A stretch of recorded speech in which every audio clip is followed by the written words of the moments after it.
Listening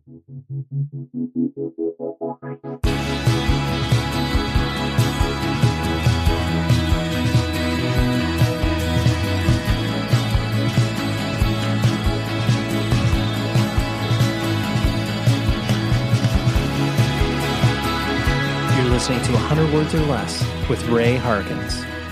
What is happening, everybody? Welcome to the podcast in which we obsess over the details that are involved in our awesome music scene, whether it's punk, hardcore, indie rock, metal, emo, whatever it is, as long as it has come from small, sweaty rooms. And you're here, so you get it. You don't need this full description, but I want to make sure that new people to the show feel welcome because we've been doing this for, episode 660. I've been doing it for over a decade, and that is insane to say, but it's great. And I am thrilled today to go across the pond to Germany, an awesome band called Heaven Shall Burn. I am interviewing the guitarist Maik Weichert, and I'm probably butchering his last name, so I apologize in advance. But Mike and I go way back. We worked together when I was at Century Media Records, put out the Heaven Shall Burn record, Antigone. Some people read it as Antigone, which is also really funny.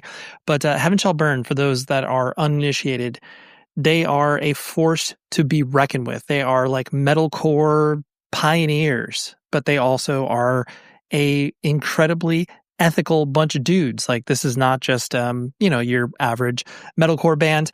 They sing about deforestation, veganism. Like, it's insane that they're as popular as they are, just from a musical expression perspective. I mean, musically they're incredible, and there's no there's no reason they shouldn't be as popular as they are, but they're a very confrontational band. And for the fact that they have existed for 20 plus years, don't do the band full time, but play a lot of shows and play to a lot of people, especially over in Germany and Europe and the UK. They've only made it over to the US once, which we talk about. But, keep your ears to the ground, because at some point they will come back and you will be just blown away. All of that to say, I am very happy that Mike came on the show, because they have a new record that is coming out on June 27th on Century Media Records. It's probably, I want to say, their 7th LP. I mean, they've been around for a while, so they are deep in their catalog, and it slays. It's so good. It just it makes me really happy that a band that has existed for this long still knows how to throw the heat, and that's exactly what Heaven Shall Burn does. If you want to support the show, or this is your first time here, welcome. There's room in the back. Just come hang out week to week, listen to some interviews, get educated, and hopefully, grow your passion and love for music, because that's why we're all here. You can support the show for absolutely free by going on to Apple Podcasts or Spotify and leave a rating and review on Apple Podcasts, or just simply leave a rating on Spotify. All of those things help out the show get discovered and algorithmically recommended to the people that need to hear it. Also, on top of all of that, you can email the show, 100wordspodcast@gmail.com. Love to hear feedback, whether it's future guest ideas or, something you like, something you didn't like, whatever it is. I love to hear that feedback, and bang the line when you get a chance. Also, weekly recommendations. I've been doing this for the better part of a year and a half or so. I just want you to be aware, whether it's new music that I personally have just recently tripped across, or revisiting a record. All of those things are on the table. I will have a link in the show notes in which you will be able to access a Spotify playlist, and you will be able to listen to all of these recommendations, and hopefully you'll find something new or revisit something and be like, you know what, I forgot how good that record is. And that is why the recommendation this week is a record that I personally haven't listened to in like 15 plus years, Hope Sandoval and the Warm Intentions. The record is called Bavarian Fruit Bread. And for those that are unaware, Hope Sandoval is the actual name of Mazzy Star. And some people did not make that connection, and that's totally fine. Up until I was working at a record store when this record came out, and this was on heavy rotation because It's a great combo of what Mazzy Star did, the sort of, ethereal psychedelic elements. But then there is the drummer of My Bloody Valentine joined her in this project. And so it has a little bit of that, My Bloody Valentine feel, not as wall of sound sort of scenario, but this record is beautiful. And I didn't think about it until I put on my Mazzy Star shirt and I was like, you know what I haven't listened to in ages? And sometimes you need that reminder, whether it's a piece of merch, whether it's a record, whether it's a friend saying, yeah, man, you missed this record or you need to check this out. So hopefully for those of you that like Mazzy Star and maybe never heard about this record, this is the first release of this project/band, and they put out a record in 2016 that is equally as good. And then there's also another LP. So there's 3 LPs to dig into. This is the first one, and it's incredible. Like I said, if you like any of those bands that I mentioned, you will absolutely love this. So, all right, let's talk to Mike from Heaven Shall Burn right now. We had a lot of fun, and I'm excited about that. So, anyways, here we go.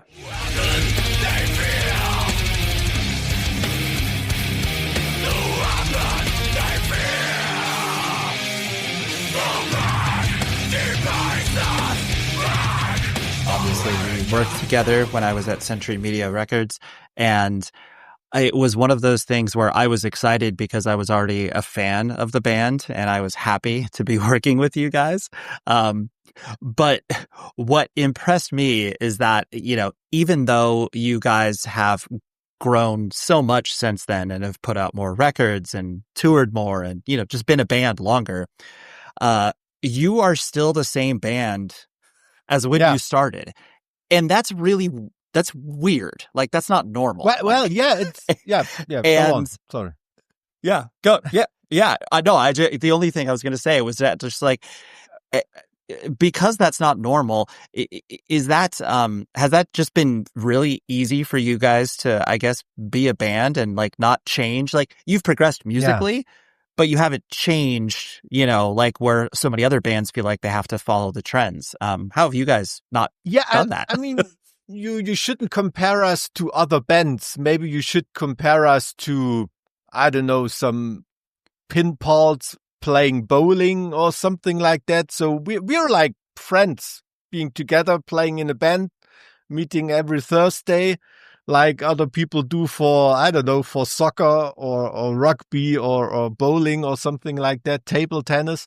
And that's the first thing why we have a very stable lineup, almost no lineup changes during the decades of our existence. And also our musical taste. We like what we do. We are not like just living in the rock and roll circus, being bored by stuff. We are excited to go out and play shows because we play one show in a month maybe, and not like 20 or 30 like other bands do. And there's no dictator in the band, like making all the money and the rest is just hired guns and stuff like that. And there's hire and fire and all that stuff. You cannot compare Heaven Shall Burn to these structures, in the music market, especially in America, but also in Europe. It's working like that now with all the new bands. That's not what we are. We all have our day jobs. And that we do not because we have to. We can easily live off the music, We have no big-ass management like draining the money from us or something. Our booker is always overwhelmed how much money is kept in our circle and not being spent in some management structures or something. And so it's pretty much still that DIY attitude, and the DIY done by really good people is high quality. We don't need lawyers to check treaties. We don't need like expensive graphic designers to do layouts and stuff like that. We have all that knowledge and education within our band, and that's how it works. And that's why we're still the same, and we don't try stuff we cannot do.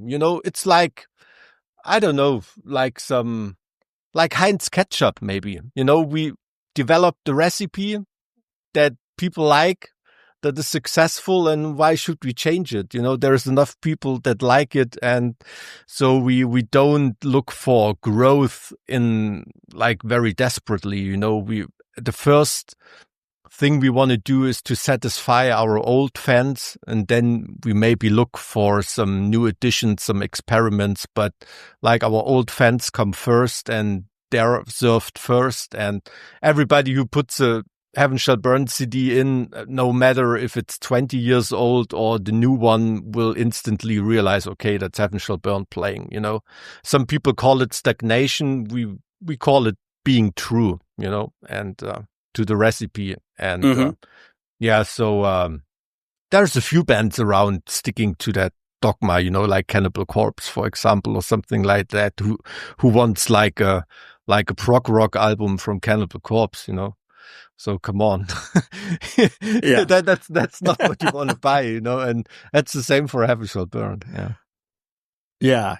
And I agree that, yes, it's impossible to compare you guys because you truly are this unique band, not only from longevity, but just the fact that it's like, as a vegan straight edge kid myself, where I'm just like, the fact that you guys have been that and still do that and still talk about that is impressive, and you're not turning people off. I mean, I'm sure maybe you are turning some people off, but that we're right. Like, but you're not hiding that about yourselves, and I think that's I don't know. I just think that's incredibly unique, especially on top of the fact that, you know, you are a very aggressive band. Like, there's so many things that should make you unsuccessful, but that is, I mean, there is so many limitations in our concept that should avoid us being number one on the German charts, you know.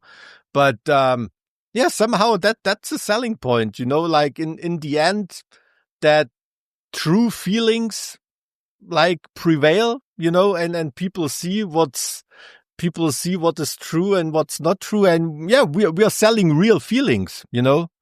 This is not some, I don't know, some high tech artificial stuff being hyped, you know. We were hyped in the past, you know, but that is the other thing. I always tell young bands, you know, if the pipe for the hype train is sounded, you know, you have to go to the right platform and go into the right train. You don't have to think you're successful because there's a hype, you know.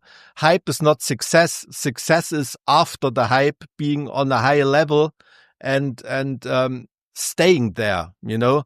That is what success means, you know. And that is what a lot of people and a lot of bands do not learn, you know. They fall down after the hype because they already thought they made it, you know. But that's just the chance you have. The chance you have to take your your clarion call, if you want to call it like that, and then you have to do the right decisions, you know, and not listen to people who tell you you're already successful, because these are just managements that look for the next check and take in advances for you that are bad business decisions for you, but make a good share for the management companies, you know. And they don't care if you have like a 5 or 10 year merch deal within the band, you know, because they won't be manager within 3 years anymore for you, you know. And stuff like that. There's a lot of bullshit going on in the way young bands are treated and the stuff they get promised. And we stood away from all of that, you know, and we had a lot more success by saying no to things than rushing into stuff, you know, and that is really a lesson we learned. And feeling that you miss something if you don't take this opportunity or that opportunity, or here is a bargain and there is a good offer. Just once in a while say no, and better offers will come after that, you know. And that's what we learned, you know. And we were very lucky. Those weren't always like conscious decisions, you know, but in the end it turned out that it were right decisions, that we couldn't do this tour or we couldn't sign that deal because I had to do exams on university, or our singer had to work or whatever, you know. And in the end, so perseverance, you know. Yeah, absolutely. I wanted to focus on you as a person, just because I find the backgrounds of individual members fascinating. So you were born and raised in obviously Germany, but is Thuringia? Is that where you live currently? The former East German part of eastern part of Germany, like former East Germany under the socialist regime. Yeah, so behind the Iron Curtain from your side. Right, exactly. Yeah, you guys didn't have Coca-Cola. Oh no, we don't. Yeah. And like it's very interesting that Thuringia, like the state of Thuringia, which is like a state of the US, for example, within Germany, within the federal system of Germany, is the only state in whole Germany where Coca-Cola is the bestseller. You know, we still have like that old Coke from back in the socialist days, and they sell the best here. That is something locals are very proud of. So, so maybe that shows you how many things there are we can be proud of. Yeah, exactly. we got Heaven Shall Burn, and we have non-Coke. It's great. That's all, yeah. And besides that, we have like I don't know, the most famous writers and the most glorious history of Germany, but that's the only stuff we are proud of, you know. So, yeah. You're proud of, yeah. What was your family structure like as you were growing up? Did you have brothers and sisters or mom and dad in the house? I had mom and dad, and I was more like the only child. I have a bigger sister because my father was married before the marriage with my mother, but I only met her like 15 years ago or something. We have a really good relation, but there's a lot to catch up, of course, and you don't have the same feeling as if you grow up with somebody. So I had a very happy childhood with my parents, and because they were like already pretty settled, pretty old, like especially in East Germany, they were considered old to have a baby. Like usually women in East Germany, they would give birth between, 17 and 20 years old was the average. And my mother was like 38 having her first child. And, but that was for me very relaxing because they treated me more like grandparents, you know, and it was like they weren't so stressed or rushing through their own developments in life and going after their jobs and stuff like that. They were more laid back and already settled. And I think that had a very good influence on bringing me up. Yeah. Yeah. Mm-hmm. Yeah. Well, and especially too, where I am an only child, but that when you have a relationship with your parents that is trusting, and they are just like, oh, as long as you're bringing home good grades or not getting into too much trouble, they'll allow you to do things. Whereas like if you had a sibling that was constantly in trouble, you're gonna be managed in a very different way. I totally see what you mean. I mean, I have two kids now, you know, one older boy and one younger boy, and the older one sets the standards, you know, and there's a lot of stuff to watch out for. So by bringing up sure. And other thing that was special maybe is that my mother is blind. So I learned like living with disabled people like from the very beginning, and that left me also like a few good lessons in life. Like for example, I mean, when you brought home like a pierced and all over tattooed girlfriend or something like that, you know, which was back in the days still pretty exotic, you know, and my mother didn't care because she didn't see that. You know, she just rated that girl from what she said and how lovely she was and everything. And that was, something that teaches you some lessons, you know. And I can understand that. Yeah. What kind of kid did you find yourself being? You know, I know that you have cared about history throughout, you know, the band's life and are very dedicated to scholarly pursuits. Did you care about school from a young age? Did you play sports? Like, what did that look like as you were growing up? Like growing up in former Eastern Germany, you know, it was like a very small country, but it was like a world power in sports, you know, that small country, you know, they, like in the Olympics, they were like on the same level like the US or Russia or USSR, better called, as such a small country, you know, and that was because like sports was the biggest thing, you know, and they wanted to build their reputation worldwide by, you know, doing like that insane sports program. And I was very good in sports. So it was like the forthcoming for me in that system was pretty easy because I was good in sports. I was also pretty smart in school, but more always to the level that it wasn't a problem for me. You know, I didn't care to be the best. I just was good enough and didn't have to do anything for it, as well in sports, as well as in maths or German or history or whatever. And that was, until high school. And then what the thing that is high school in Germany, when that started, I put a little more effort in it. And then it was still pretty easy, actually. So, but I was not among, until the final exams, I wasn't among the best of the of all the pupils. But with almost no effort. So that was a thing I'm thinking a lot about is that when I was in school and I was a kid, like a huge problem was bullying, you know, like, but not as a victim. I was one of the people giving people stress and trouble. But as I think I talked with some kids, now grown up men and women, about that, and they always said like, yeah, you weren't like so bad. You always you were seeking for justice, you know, and the people I bullied were assholes anyway, but still it was bullying, you know. And Sure. And that is something I think about a lot, and that is of course a thing that is absolutely not acceptable, but that I did as a kid, and that gives me a lot to think, you know, and that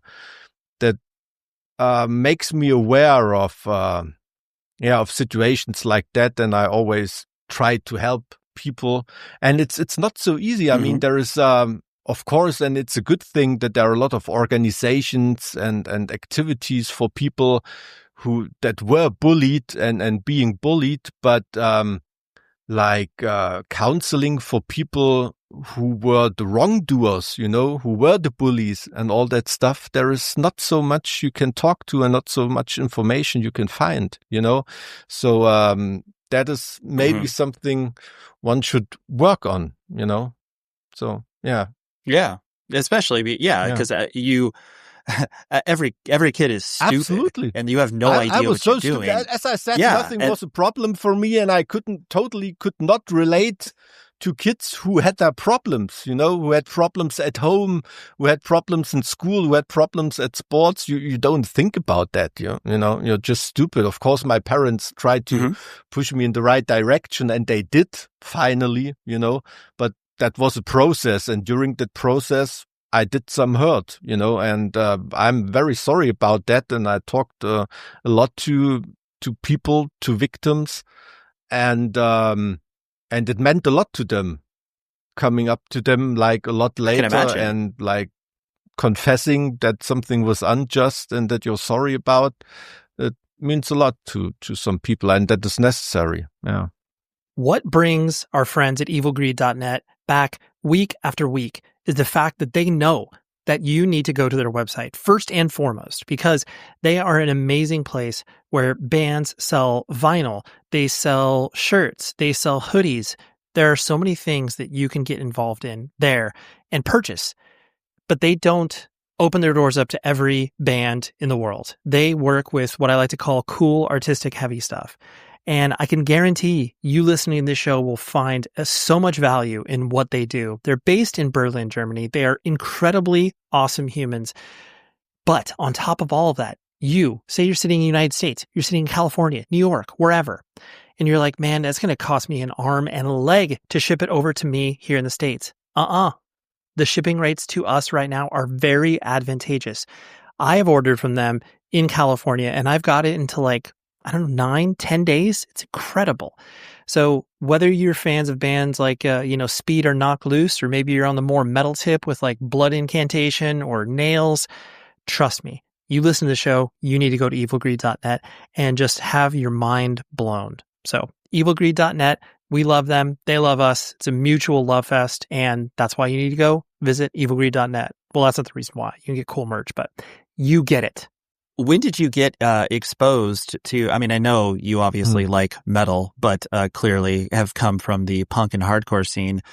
When did that stuff started to come in your life? Was that around high school, what you were talking about? Like, I started with metal because metal was like also in East Germany, like short before the wall fell down, became interested in metal, and metal was a really big thing in East Germany. And so I started with metal, but very soon I developed very, very strong political interests, and there wasn't so much metal could offer me with that. There were Napalm Death, of course. There were a band like Carcass talking about vegetarianism and stuff like that. And maybe Creator would in an interview here and there say some political stuff, but that wasn't really the stuff I was looking for, And then in the early 90s, in Belgium and also in the American East Coast, that thing called metalcore started, but it wasn't metalcore. Bands like, I don't know, Overcast, Aftershock, and like all these political driven metallish hardcore bands, they offered something to me. And because I had this metal sound, this aggressive music, but also with a political attitude, and of course from punk and hardcore, I was interested in that because also of the political and ideological dimension those bands would offer, and bands like Bad Religion, for example, and that made me really interested. And then towards the middle of the 90s, like in 95, seeing Earth Crisis for the first time, that is really something that changed my life. I mean, that sounds like record collector nerd talk, you take a record off the shelf, show it, and this record changed my life, But with a band like Earth Crisis, it really did, So I'm the living proof that bands or music can change people's lives, and that's definitely with me for Earth Crisis, like seeing all these bands for the first time, beginning middle of the 90s, like Snapcase, Turmoil, Earth Crisis, like all that. And that was really a wake up call for me, and being a lot more interested in the hardcore scene and connecting that with my love for metal, because of still both Rower and Morbid Angel were still great bands to me, music wise. And also that punky, crusty attitude of bands like both Rower or Napalm Death, they took away a little that contact fear with the punk and hardcore scene, because they transported that attitude towards the metal side of the world. And so that was the mixture that brought me into this. Yeah. And also the Belgian hardcore scene, playing metal-driven hardcore music with bands like Congress, Liar, and all these bands, they had a huge impact on us. Yeah. Mm-hmm. How did you discover that stuff? Because I know, I mean, like you said, in the 90s, bands started to come over and play in front of you guys. But how were you discovering it? Was it like friends at school? Was it you just doing your own research? No, like, it was my metal friend Matthias, like the co-founder of Heaven Shall Burn, the drummer who was interested in that stuff and who's like 2 years older than me. So he had like driving license already and that stuff, and we could go to the shows, first with a motorcycle and then by car.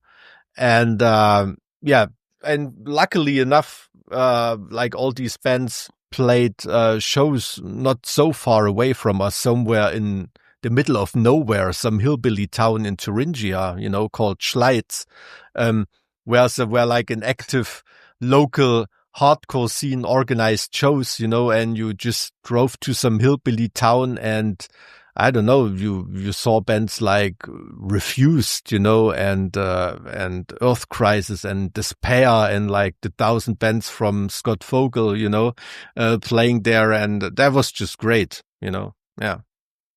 That's awesome. So you connected with the political side of things, and I know straight edge and veganism are important to you. Was that all happening at the same time as well? Like once you saw Earth Crisis, it was like, oh yes, I'm vegan, I'm straight edge, I'm hardcore. Like was that Earth Crisis turned into the vegan side of life for me, for sure. I'm not really sure about like straight edge. That to me was always more like a personal thing. We went on stage like wearing X's on our hands and stuff like that, but I never really wrote straight edge lyrics, like being drug free. It was more like that freedom vibe that straight edge itself transports, that was promoted in our lyrics, and not so much that intoxication kind of thing.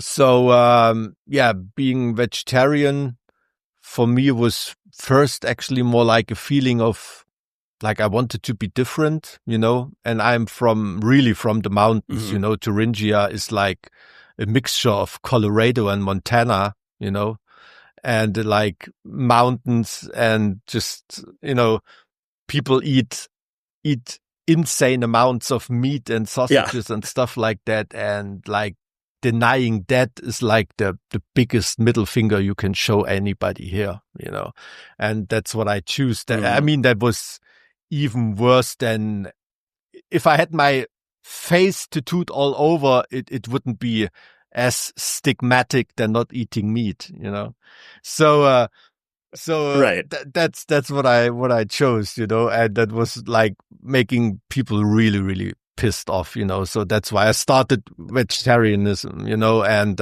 it wasn't so much about health or animal issues and stuff like that. That came a little later when I was more aware in the punk and hardcore scene, and that dimension came, and then being vegan was like a logical consequence, yeah. So it's been more like more than 30 years and counting now, yeah. That's incredible.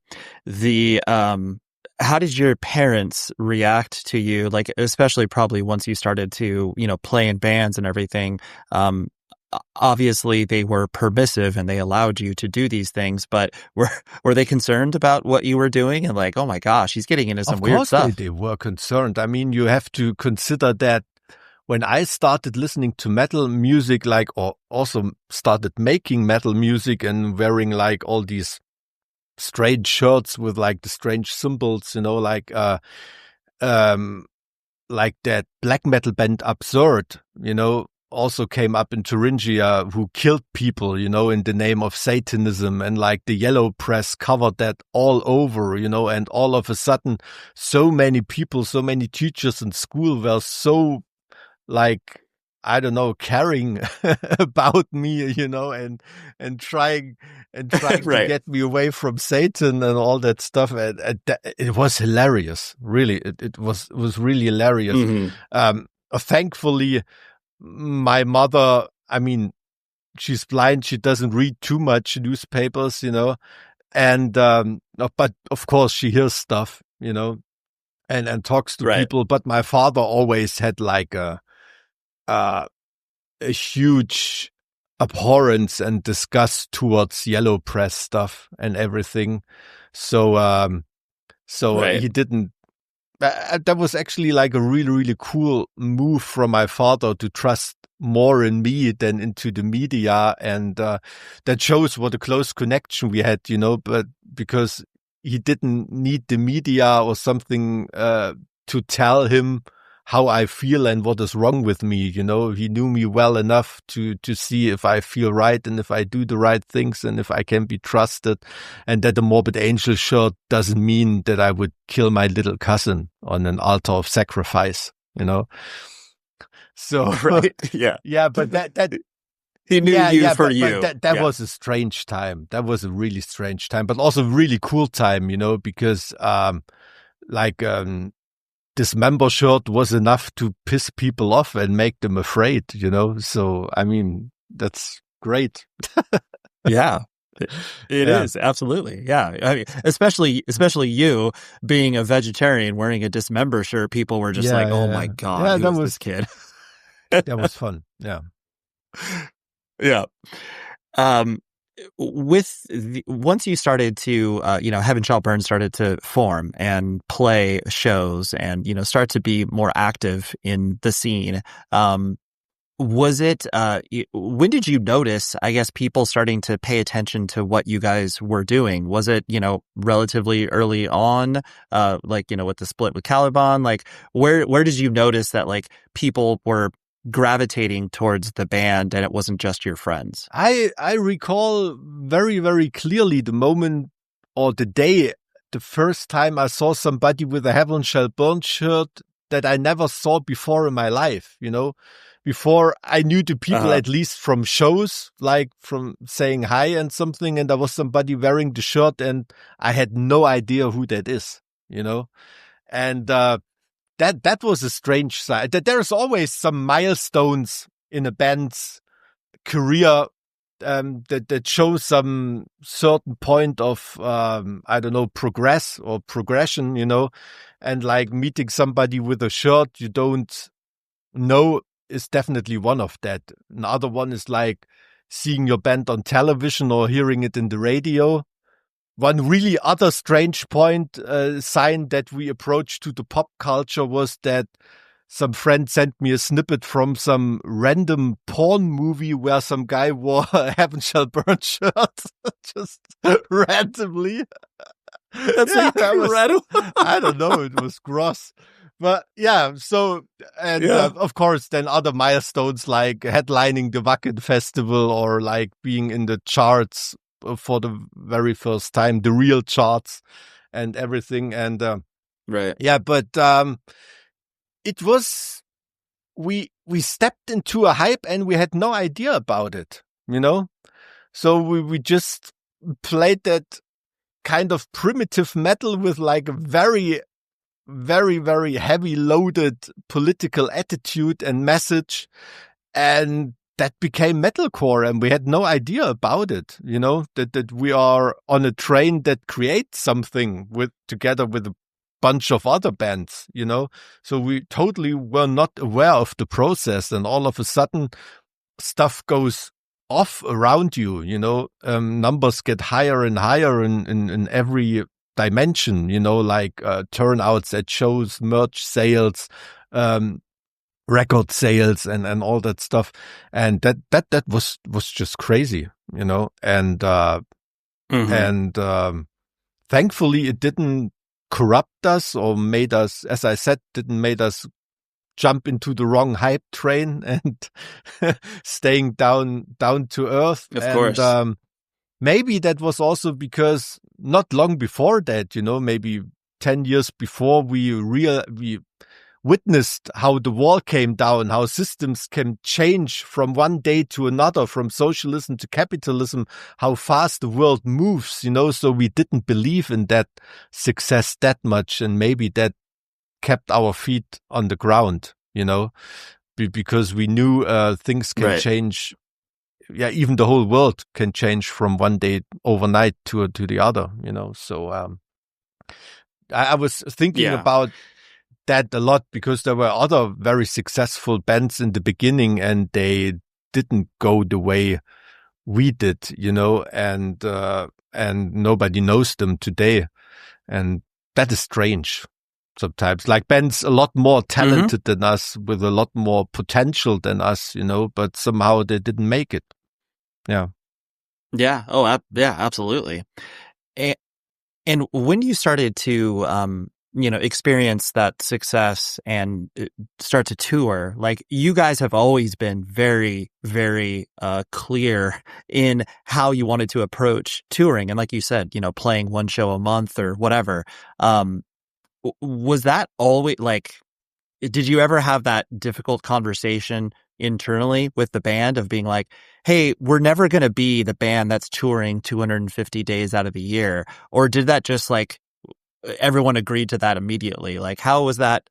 Talk to me about that evolution, or maybe you were all on the same page right away. I think we were pretty much all on the same page because we were lucky enough to choose professions that we like, Our singer liked being a nurse, and our drummer really liked being a teacher, and like our bass player, ergotherapist, and I like being a jurist, like a scientific lawyer, so that would have felt like losing something and not living a dream, So we like our jobs as much as we like the music, and that natural balance we had made us very humble, because if you still take part in all day life, how great it is being a rock star in the backstage of Wacken, or going on tour in Japan and, and living the rock star life. But if you do that rock star life, you also know how stupid and shallow it is, and how good it feels to go back to your colleagues at work and taking part in the all day life of the people. My phone book on my mobile is full with people that I don't have to call before like 2 p.m. because they won't be awake, but they don't take part in ordinary life, and that is what keeps us going, because we take power from our ordinary side of life into the rock and roll circus, and from the rock and roll circus we take a lot of chilled attitude and fuck you attitude into our all day lives at work, because we don't have to do either, If we don't have the music, we can still do our jobs. If we don't have our jobs, we can still live off the music, and especially during the Corona pandemics and stuff like that kept us sane, absolutely. And not like other bands, like, arguing about the most stupid topics you can think about because they were bored, and those weren't like conscious decisions. Of course, we talked about that, but that was nothing that had to be discussed about because we were all on the same page, as you said. And so maybe it was some kind of a natural selection. We didn't do that to survive as a band. We survived as a band because we did that.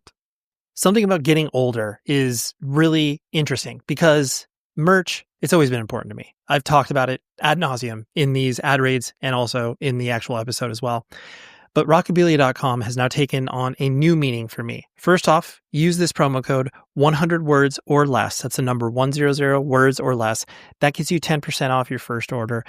And it's amazing because my kid is now super into classic rock, boomer rock, whatever you want to call that.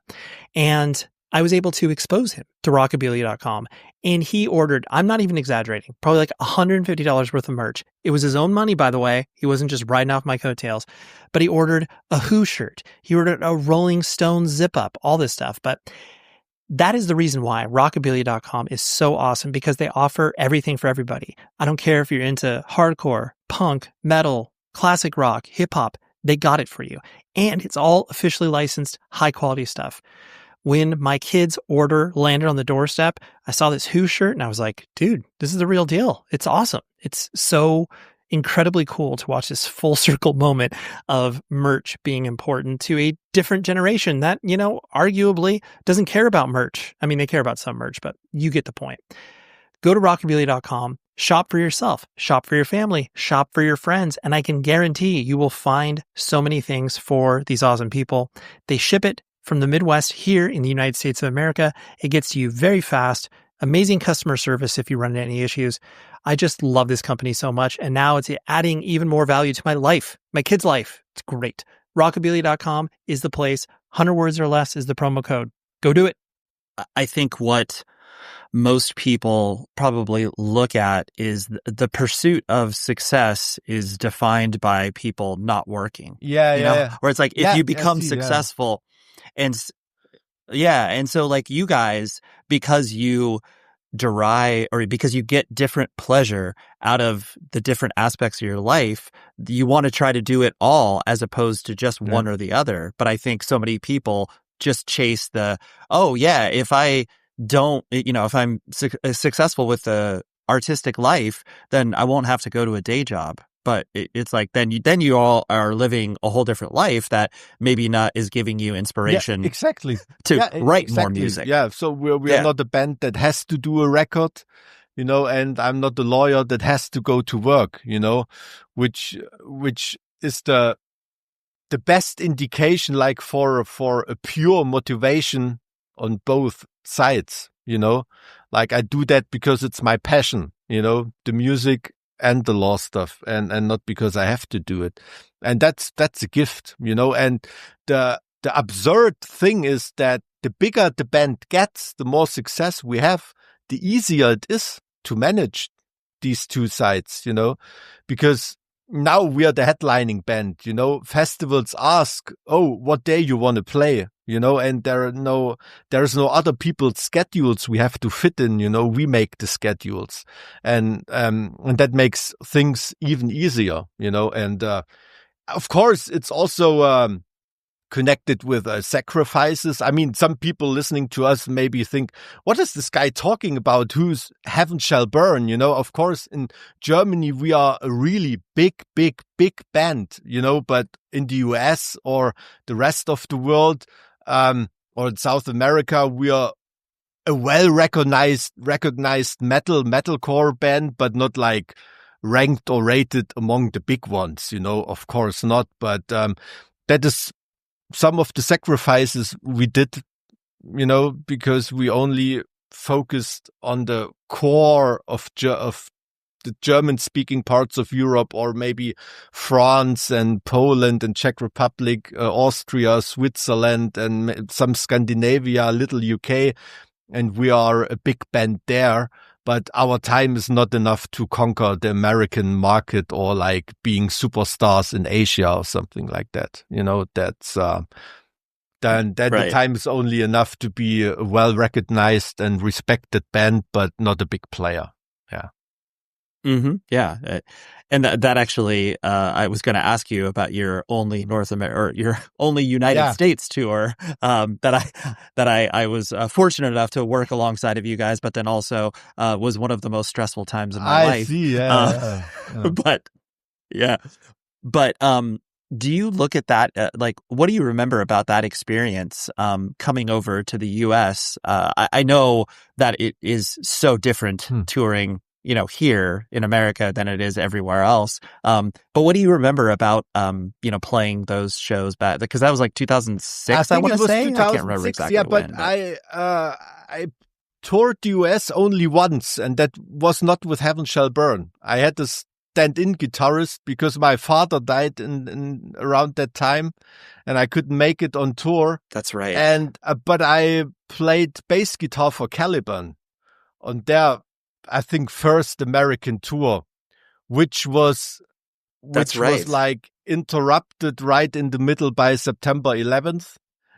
And that was quite some experience as well, I must say. We were on tour with Bludgeon, and I think we played Indianapolis and were at Kurt Catalyst's house when that happened. Okay. And I had a ticket for the flight back to Europe from New York for September 15th, I think.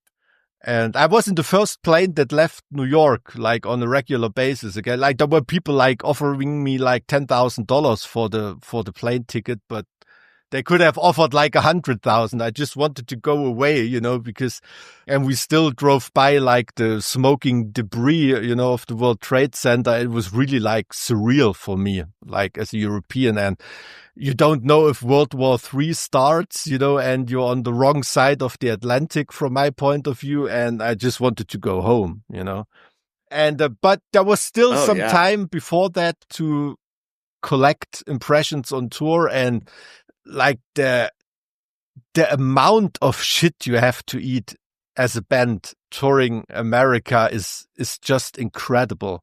And still today, I have so much respect for all those bands in America being on the road, working so hard, like bands playing 200 shows a year, bands you never heard of, you probably will never hear of again. And that's why the quality that comes over to Europe of these bands is so high, because they mostly made like an incredible hard way and process of selection to come to the top, to get the deals to come over to Europe and make a worldwide career, and it's Right. really crazy how hard the school for a band, the school of the road, you might call it. I don't know. In America is, it's absolutely not comparable to Germany. I mean, in Germany, even as an underground hobby band, you go somewhere, you get places to sleep, you get food twice a day, you get paid very well, and everything and is taken care of, and people actually travel to shows. It's not like, I mean, if you play a show in I don't know, in Boston, and then you play the Hooster Palladium on something on the other day, and they say, hey, why don't you play our show? And then you say, yeah, just drive half an hour to the show, stupid. And people just don't do it, here in Europe, shows are packed because people travel, and they sometimes travel for hours to see bands, and you don't really have that in America, I think. And yeah, so it was like, buying your own stage water at the bar and stuff like that was like a very, very strange You're like, experience. What are we doing really, here? like bands are so treated like shit. It's really, really crazy. I only can tell young American bands, just grab your money, buy a plane ticket, and tour Europe. It's a lot easier. It's much better. Yeah. Now that you have the perspective of being a band as long as you have, what are the ways that people criticize Heaven Shall Burn? Because I'm sure there are people who have come at you guys because it's like, oh, here's this, environmentally conscious band, like that's popular. Like there's so many ways that people could target you. What have you seen the criticism of Heaven Shall Burn, or do you just try to live away from that, where it's like, I'm not going to focus on that because it's nothing bound in shame? It depends who criticizes, like there are people from their mouths, criticism is a badge of honor, So if some people call me a snowflake, I'm like, okay, no problem with that. That's exactly what we are, So if you don't think we are no snowflakes, then there's something must be wrong, So so if you think that we are no snowflakes, so and that is and. Like some criticism, I really like to indulge into criticism, because that is something you can learn from. I'm not interested in record reviews, like raving about our records. I know that our record is great, I don't have to, or at least I think that, so I don't have to read that again, that is not something I need for my self-esteem or something. But like very well placed and justified criticism is something I really enjoy, because that makes you moving forward, that keeps you interested in learning things and stuff like that. And if there is a music journalist, for example, who's that I very like and whose expertise I like. And there are some critical quotes about our record. I really look close into it, and mostly there's a true core about that, and that we maybe can do better in the future. And that is something I'm very interested in, And, but one dogma for Heaven Shall Burn was always to make our old fans happy. We're not a band that thinks, okay, for the next record, we need to be the next big thing, fuck all those idiots who bought our old records. We have to go big, like all that bullshit, some record labels or some managements tried to tell you and stuff like that. We always make sure our base is happy, and then we do some experiments or new vibes on top, to maybe reach some new people, but like old fans first. And that, of course, leads to a situation where our music is, to some people, a bit more repetitive, like one record sounds like the other. You have the same sound for 20 years and blah, blah, blah. Yeah, but we have a sound, we created a sound. If I go to an artificial intelligence and tell them, write a song sounding like Heaven Shall Burn, they can do it, because we have a sound that is recognizable, and like bands like Dismember or Cannibal Corpse, for example, or something. And that is something that is very valuable, to not be, to not sounding different on every record, so having these trademarks and stuff like that. To some people, it might be boring, but, yeah. So, if you have the recipe for your favorite meal, you don't change it, and that's why we still have so much old fans, because we never betrayed. Yeah. Yeah.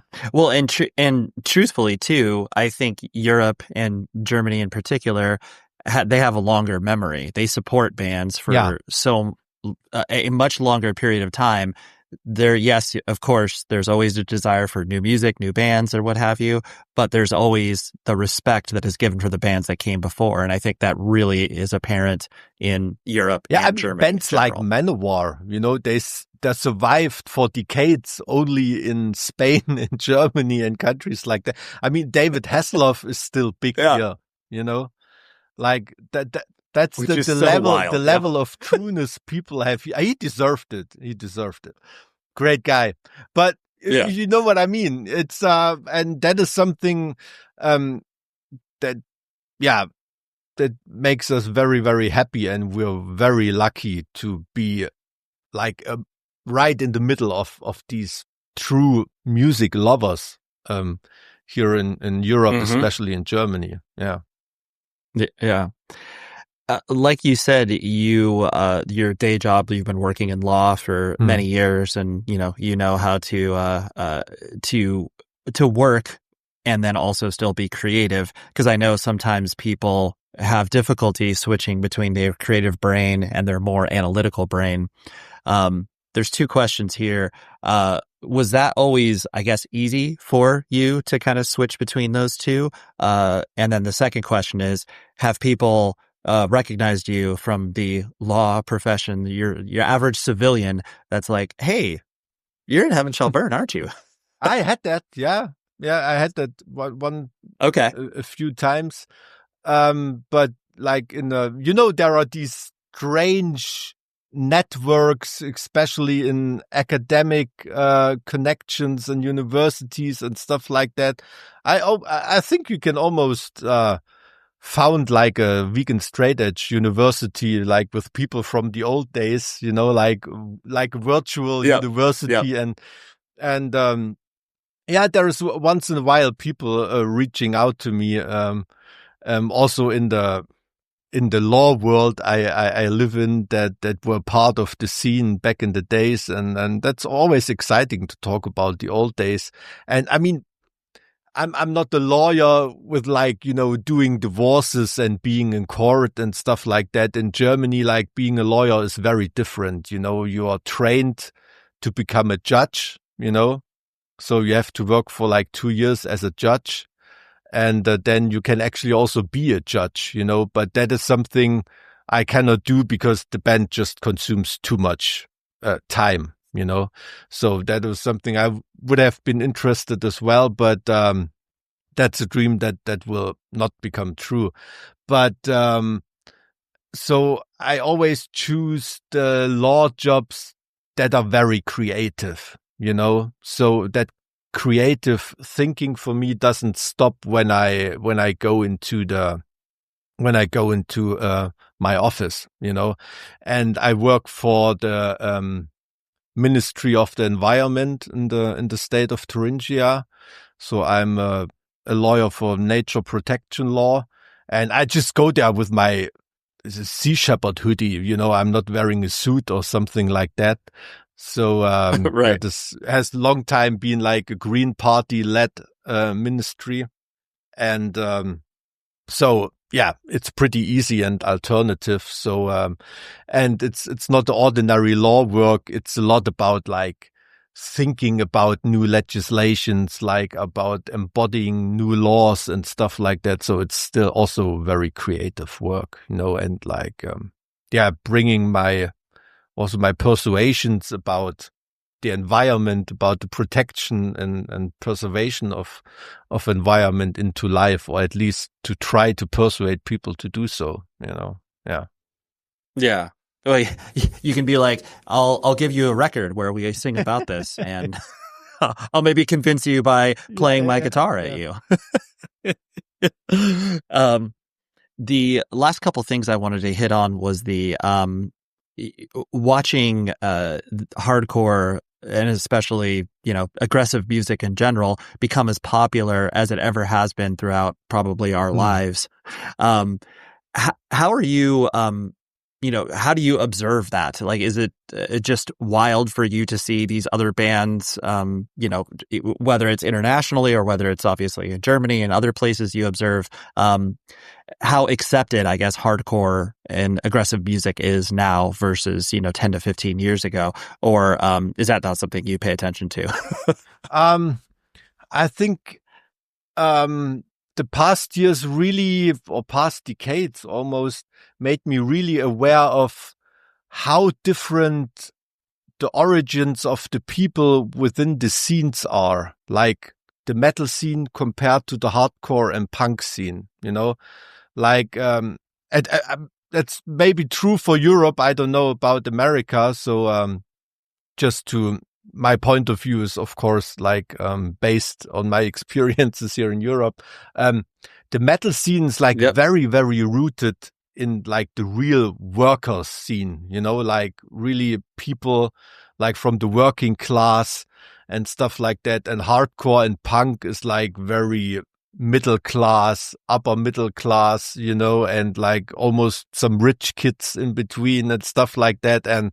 And those people from these scenes, they of course do academic careers, they have access to higher education, they go into better jobs and will be people who decide shit in the future, whereas the metal scene is still like very grounded and working class, and people work somewhere till the rest of their lives as a construction worker or something like that. And that is a huge difference, I sense.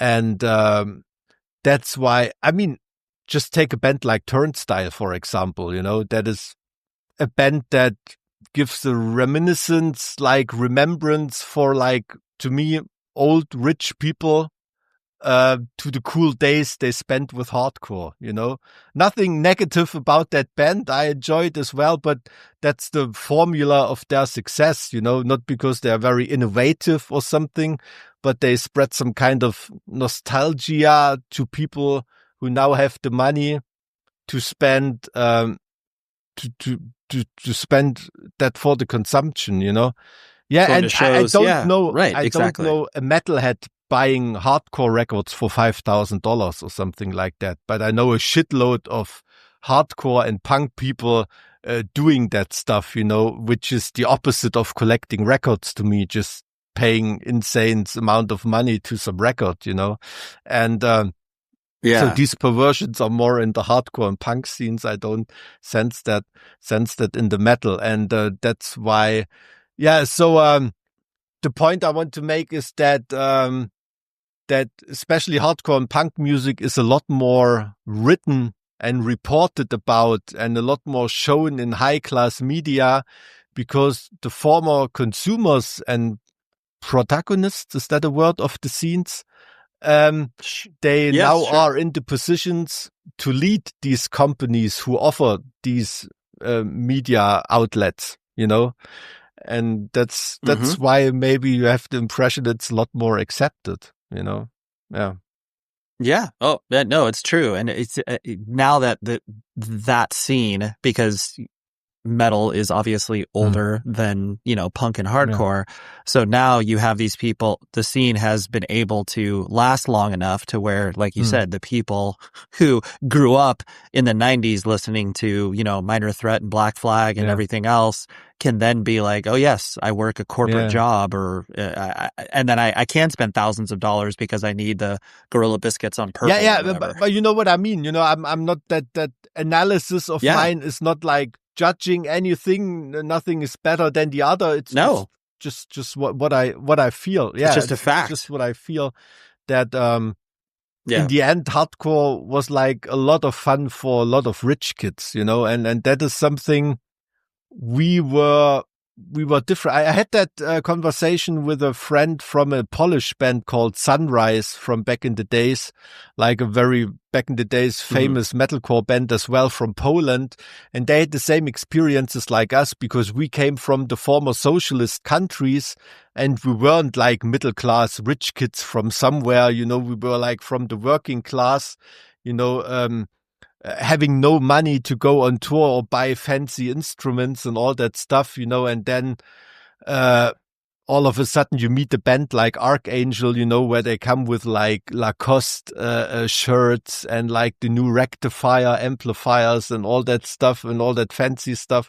And there was like two worlds colliding, and that was the first time I realized, wow, there is something about the hardcore scene that is strange. Like the revolutionary approach is actually just a hidden cry against their parents, So yeah, right, yeah, totally understand. The last thing I wanted to ask was I can almost guarantee that you have heard of the German compliment that is usually paid to bands from America, where it's like, I'll explain a little bit, where, a band from America tours Germany for the first time, or tours Europe, mostly Germany though. And the way that you guys as a culture, you're very blunt, you're very honest, and you're to the point. So, a band that is coming through, and they're maybe good, but they're not that good. The German compliment is like, oh yes, I enjoy your records, but live you're not very good. So that's what we in America call the German compliment, where it's like you came to the show, you like the band, but then you're like, oh yes, you're fat versus the picture in the record or whatever.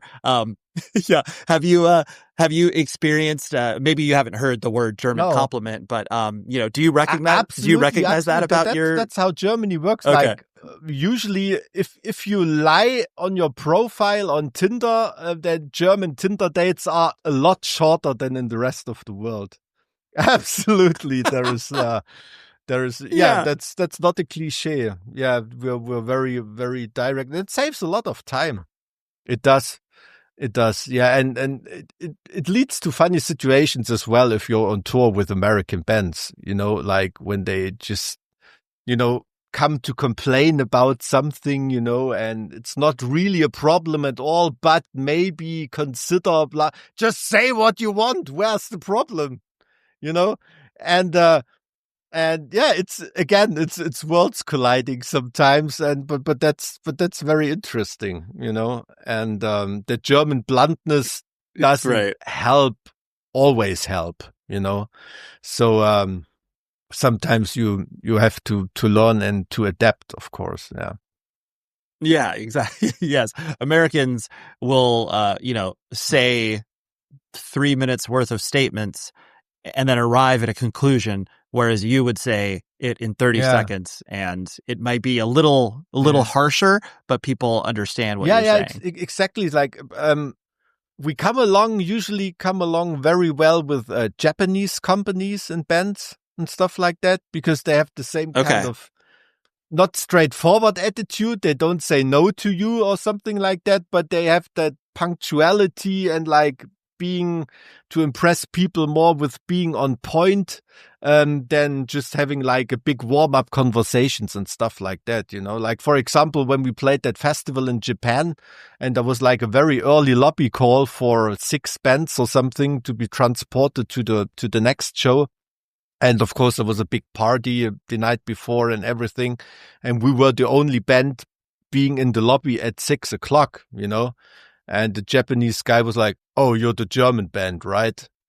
Yeah, because we were the only ones paying attention to the plan, you know. And it really annoys you if other people don't stick to the plan if you're German. Yeah, and yeah, it's like, come on, guys, we said we would be here at 10 in the morning. Why are you not here at 10 in the morning? And of course, it leads also. We had a lot of. Not funny, more like odd situations also in conversations and business contacts with Americans, you know, like, you know, that small talk, like, yeah, I consider it done. Give me a call. Let's meet tomorrow, blah, blah. And we are there tomorrow, you know, we call them tomorrow and we consider it done, you know, but you never hear from these people again. You know, that is something we really had to learn, you know. And so we consider people like that oath breakers in Germany, you know. If you do something like that, if you say consider it done and it's just like a stupid phrase, then you're done here. Then you're burned in the business, you know. And that's something really I had to learn about different mentalities and approaches to business, you know. Yeah. Definitely. I remember when I first started to work at Century Media, that was really a learning. I mean, granted, I was also very, very young, so I was hardly understanding how to deal with people. Yeah. But the moment that I understood, oh, yes, like I have to say the thing that I'll do and actually do it, not only as a professional person, but because I'm working with a bunch of Germans as well. I mean, it's even worse like Germans dealing with British people, you know, because that British reading between the lines, or if somebody in Britain says, well, it's maybe my fault, but, you know, and Germans have no idea what they're trying to say, that it's actually your fault, you know, and that doesn't work in Germany at all. Thank you very much, Mike, for coming on the show. And thank you very much for all of the awesome people at Atom Splitter PR for making this happen. And my girl, Rachel, who I always like to shout out when she brings me good ideas and then we're able to make it happen. So, Mike, awesome. Thank you. I appreciate that. The fact that you dialed in from Germany and like the whole time difference, it's all a thing. But next week on the show, talk about range. This is what makes me happy because I like a band like Heaven Shall Burn, and I also like a band called Copeland. I have Aaron Marsh on the show next week from Copeland. He dialed in from his home studio, and I was thrilled because Copeland, especially those first couple of records, really, really resonated with me. Beneath the Medicine Tree and In Motion are just unbelievable records in the emo, indie rock world, whatever you want to call it. And I always wanted to speak to Aaron, and we did it. So that's what's happening on the show next week. Until then, please be safe, everybody.